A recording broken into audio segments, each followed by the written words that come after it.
I never imagined that a seemingly ordinary morning would begin with mysterious clues. That day started just like any other, yet an inexplicable sense of unease lingered in the air. I had overslept, expecting the quiet of an empty house with Mom away on her business trip. But when I opened my eyes, something was off. A small, unexpected package lay on my bed. Inside the package was a neatly folded red garment, wrapped in quiet mystery. Tucked underneath was a brief note that simply read, "You deserve more." The moment I read those words, my heart began to race, and an unsettling feeling took hold. Almost immediately, I suspected exactly who might be behind this puzzling gesture. Robert, my stepfather, had always been the picture of refined perfection. Every morning he appeared in tailored suits, his expensive watch catching the light as he moved with an air of calm authority. Yet on that morning, there was something different about him, a subtle hint of a hidden agenda that went far beyond his usual polite demeanor. I tried to convince myself that it could be a misunderstanding, a misdirected gift, or even a prank by someone else in the house. But deep down, I couldn't shake the feeling that Robert was deliberately trying to send me a message. As I went about my morning routine, the image of that red garment and the cryptic note replayed in my mind over and over. Hesitantly, I made my way downstairs, expecting the house to be empty. Instead, I found Robert in the kitchen, quietly sipping his coffee. When he greeted me with a soft good morning, there was an intensity in his eyes that made me feel both observed and scrutinized. Still in my casual sleepwear, I felt a growing sense of discomfort that I couldn't ignore. That morning, Robert's behavior was noticeably different, more calculated, as if he were waiting for something specific to occur. After a few moments of silent breakfast preparation, he casually remarked, "It would be nice if we could have dinner together tonight. With your mom away, maybe we could enjoy a quiet meal, just the two of us." His tone was gentle and courteous, but beneath those words, an unspoken tension resonated. Unsure how to react, I nodded silently, hoping nothing further unusual would develop as the day continued. The rest of the morning blurred into a mix of confusion and distraction. I tried to focus on my usual tasks, making breakfast and tidying up around the house, but the strange gift and Robert's altered manner kept echoing in my thoughts. I began to wonder if his invitation for dinner was meant as a simple family gesture or if it held a deeper, more complicated meaning. Was it nothing more than a polite offer? Or was there a hidden message behind his carefully measured politeness? Later in the day, while standing before my mirror to prepare for the evening, I hesitated over my outfit. I selected a modest yet flattering dress, hoping to project confidence without inviting misinterpretation. In that reflective moment, I caught myself second-guessing every decision, anxious that I might unintentionally encourage the attention I was already uneasy about. As the day turned to evening, the tension in the house became almost tangible. Descending the stairs, I noticed a shift in Robert's expression, a blend of calm composure and something unspoken, something that hinted at an underlying motive. He greeted me with a soft compliment, "You look beautiful." Although the words were kind, they seemed loaded with an extra meaning, as if meant to convey more than simple praise. That night, Robert and I headed out to a quiet, dimly lit restaurant, a venue that felt chosen to foster intimacy rather than replicate a typical family dinner. The restaurant was cozy, with soft lighting and a low murmur of conversation that added to its subdued atmosphere. Every detail in that setting seemed magnified. Robert ordered a bottle of wine without asking if I wanted one, and throughout the meal, his actions felt deliberate, his every move measured. There was an intensity in his gaze, a subtle insistence that made me feel as though I were being carefully observed. Our conversation at dinner was polite and reserved, but every pause and every glance carried an unspoken message.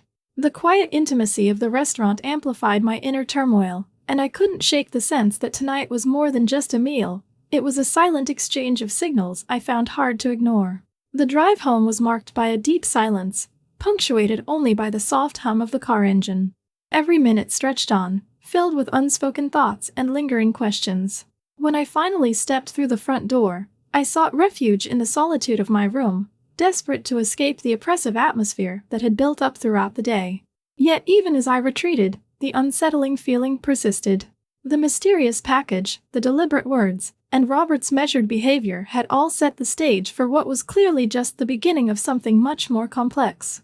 I sat quietly, reflecting on the events of the day, realizing that my sense of safety had been challenged in ways I never anticipated.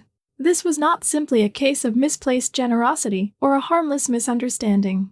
Every detail, the red garment, the note, the calculated compliments, hinted at a deeper communication, one that left me questioning Robert's true intentions. The unsettling clues had shattered the normalcy of my day and left me with a pressing need to understand what was truly happening. In that quiet moment of reflection, I knew I had to pay attention. I had to be alert, to question every subtle sign, and to protect my own space from what might be a hidden agenda. The day had started with a simple, puzzling package, but it had quickly evolved into an experience that challenged my sense of trust and control. I couldn't help but wonder what the rest of the day, and indeed the coming days, would bring. The unexpected gift and the unnerving behavior were just the first pieces of a larger puzzle, one that I was only beginning to piece together. As I sat there, I resolved to remain vigilant and to listen closely to every small detail, knowing that this unsettling morning was the start of a journey I never imagined I would take. It was one of those bright, picturesque mornings that promised endless possibilities, sunshine, chirping birds, and a sky as clear as crystal. Yet, beneath the golden rays lay a secret murmur, a hint of mystery that would soon shatter the veneer of perfection. I awoke to the gentle caress of sunlight streaming through my window, completely unaware that this idyllic day would soon spiral into a labyrinth of unnerving clues and whispered suspicions. The morning after the strange package was a study in contrasts. On the surface, everything appeared normal. The birds sang, the world seemed to smile, and the house lay silent, almost expectant. But every mundane sound, the creak of the floor, the soft hum of the refrigerator, even the distant rustling of leaves, now carried an eerie significance. Each noise, each fleeting shadow, became a potential piece in a puzzle I was desperate to solve throughout the day. I moved about with a heightened sense of awareness, as if the very air was charged with unspoken messages. At breakfast, the clink of a spoon and the quiet sip of coffee seemed orchestrated, almost like a prelude to a grand, ominous performance. Robert's polite greetings, usually so comforting, now struck me as rehearsed lines in a script full of hidden meaning. His eyes, which normally exuded warmth and confidence, now held an intensity that made me question every word he spoke. As the hours passed, subtle signs began to accumulate. I noticed a book left open on a shelf as though inviting my scrutiny, a faint aroma of cologne that lingered in the hallway long after he had passed, and a shift in the kitchen's light that seemed to spotlight every minor detail of our daily life. Even the simplest interactions, exchanging a smile, a nod, or a casual remark, took on a weight that I couldn't ignore. It was as if the world around me was whispering secrets that I wasn't meant to understand. By midday, a feeling of unease settled deep within me. I tried to focus on my work and online classes, but every glance over my shoulder, every unexpected noise, heightened my suspicion that I was being watched. The once familiar corners of the house now felt like stages set for an unfolding drama, where every shadow held the potential for revelation.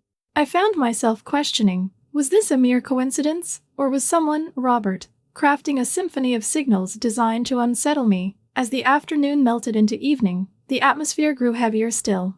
I busied myself with small tasks, yet my mind remained tethered to the events of the previous day, the mysterious red garment, the cryptic note, and Robert's unerringly calculated behavior. Each moment was punctuated by the memory of his lingering gaze, a reminder that beneath his polished exterior, there lurked an agenda I could neither decipher nor ignore. Dinner that evening was a quiet, tension-filled affair. Seated at the dining table, the soft glow of candlelight did little to dispel the growing disquiet between us. Robert's conversation was sparse, his words measured and precise, leaving long, uncomfortable silences in their wake. Every pause felt loaded, as though each one was a deliberate invitation to read between the lines of his polite facade. I could almost feel the walls of the room closing in, the unspoken messages echoing around me. After dinner, I retreated to my room seeking refuge in solitude. Yet, even in the silence, the day's unsettling events replayed like a haunting melody. The quiet was oppressive, a constant reminder that normalcy had been disturbed. I couldn't shake the feeling that every detail of the day, from the slightest shift of light to the subtlest gesture, was part of a meticulously arranged design meant to unsettle me further. In that solitary moment, I resolved to take control. I began to document every little occurrence, the seemingly trivial details that now felt charged with hidden meaning. The more I recorded, the clearer it became. These were not random mishaps, but deliberate signals. My home, once a sanctuary, had transformed into a stage for a disturbing performance, with each act meticulously choreographed to erode my sense of safety. This realization was both terrifying and galvanizing. I knew that if I continued to ignore these clues, the quiet whispers of unease would soon crescendo into something impossible to ignore. I resolved to be vigilant, to piece together each fragment of evidence until the full picture emerged, a picture that would reveal the true extent of Robert's intentions and the insidious web of manipulation he had woven around me. As night fell, the house descended into a heavy silence, each moment thick with the promise of revelation. I sat by my window, the city lights twinkling like distant stars, and vowed that come morning, I would no longer be a passive bystander.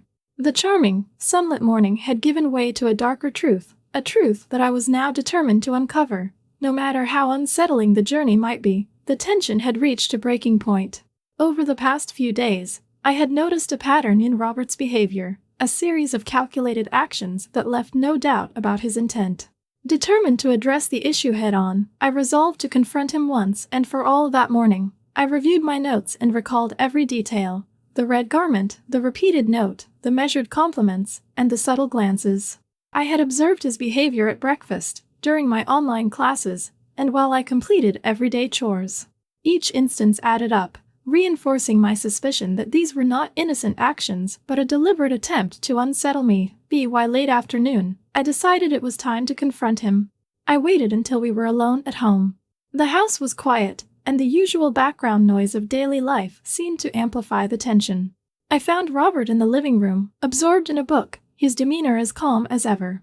I took a deep breath and approached him directly. "Robert," I began, my voice steady but firm, "we need to talk about what's been happening over the past few days." He looked up, his expression unreadable for a moment before he responded with a measured, "What do you mean?" I continued, "I have noticed several things: the red garment left on my bed, the note saying you deserve more, and your behavior has changed. Your actions, from the way you speak to how you watch me, have made me very uncomfortable. I feel that you are deliberately sending me signals that I do not understand." There was a long pause. Robert shifted in his seat and closed his book. "I did not realize you felt this way," he said slowly. "I have only tried to be kind." "Kindness does not explain the deliberate nature of these gestures," I replied. "Leaving the package, the constant reminders, it's as if you are trying to manipulate me. I deserve to feel safe and respected in my own home. I am not willing to ignore these actions any longer." His eyes narrowed slightly as he searched for a response. I pressed on, outlining each incident in clear, factual terms. "At breakfast, your greeting felt rehearsed, and your invitation to dinner was more than just a family gesture. Today, even when you sat in the living room, I felt watched. I have documented everything because I need to understand your true intentions." Robert's voice was calm but carried a hint of defensiveness as he responded, "I only intended to make you feel special, to show you that you matter." I shook my head. "Special does not equate to this invasive behavior. Your actions have crossed boundaries, and I will not tolerate any more of this. I expect respect for my privacy and for my feelings." The room remained silent for several moments. Robert's face betrayed little emotion, but his tone softened as he finally said, "I'm sorry if I made you feel that way. That was never my intention. I will give you the space you need." I acknowledged his apology with a nod, though I remained cautious. An apology is a start, but I need to see change.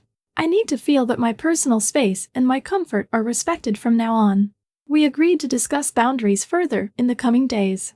I made it clear that any future actions that felt manipulative or invasive would not be acceptable.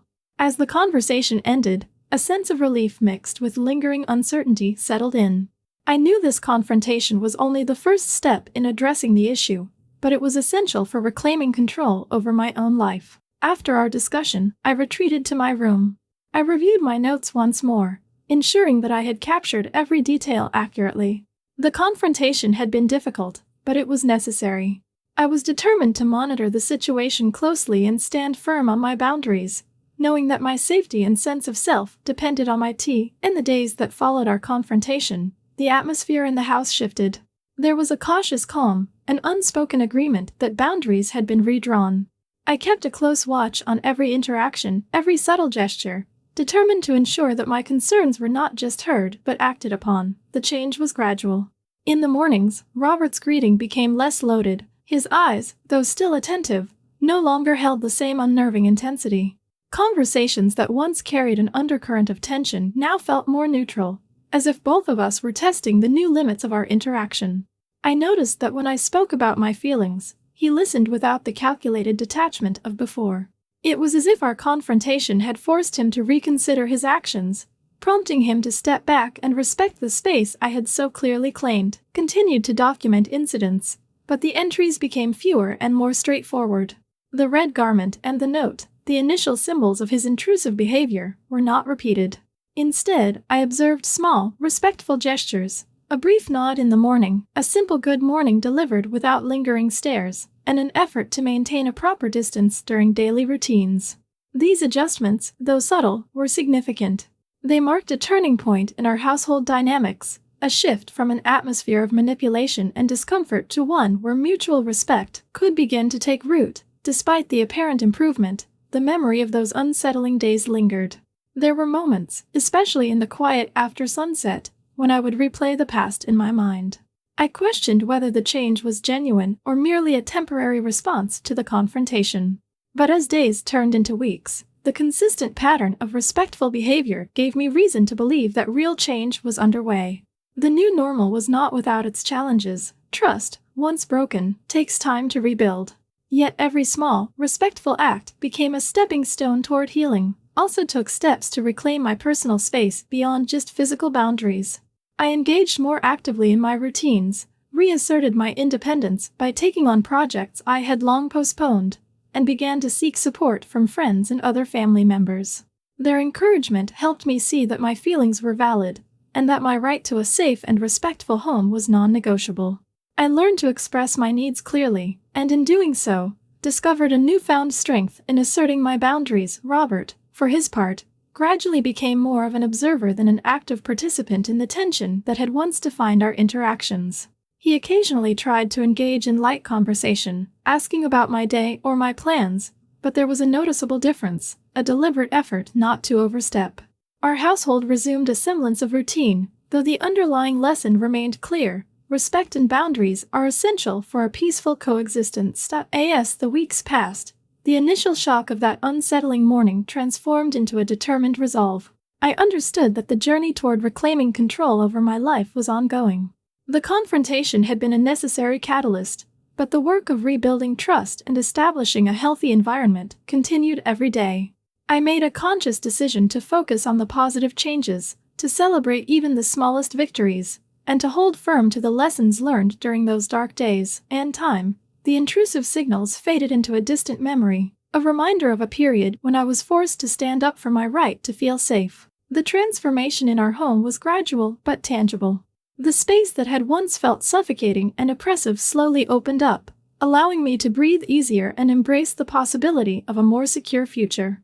My documentation of the past served not only as a record of what had transpired, but also as evidence of my strength and resilience. Now, as I look forward to the future, I carry with me the lessons of those unsettling days.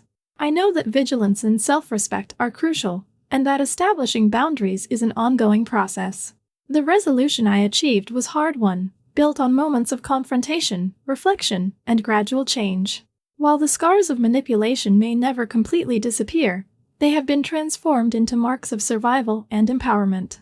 I remain committed to maintaining the respectful distance that has been restored in our household, and I continue to assert my right to privacy and autonomy.